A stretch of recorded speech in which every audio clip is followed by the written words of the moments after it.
Dəyişikliklər o halda qalıcı və gözəl olur ki, bu insanların əqidəsindən başlayır. Fikirlər ağıllarda olur.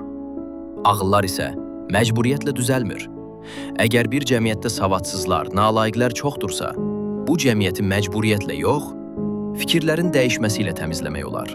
Küçədə sıranı pozan, başqasının haqqına girən, birini incidən insan da demokratiya istəyir. Lakin demokratiya cəmiyyətin özündən, insanlardan başlayır. Bəhanələr çoxdur, səbəb isə məlumdur. Bir çoxumuz öz davranışlarında yanlış axtarmır. Əksəriyyət təqsiri başqa səbəblərdə görür. Ona görə də cəmiyyət özünü düzəltməzsə, ən əsası, fərdi səviyyədə özümüzü düzəltməsək, əqidəmiz dəyişməzsə və bu dəyişən fikirləri başqalarına da çatdırmasaq, başqa heç bir yeni dəyişikliyin faydası olmaz. Şri Lanka inqilabı, Liviya inqilabı, Misir inqilabı, şuurunu dəyişməyən cəmiyyətlərin inqilabı. Nəticə nə oldu? Heç nə.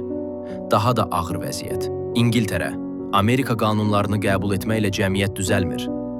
Cəmiyyət gərək o qanunların qəbulunu özü qazansın və dərk edərək qəbul etsin.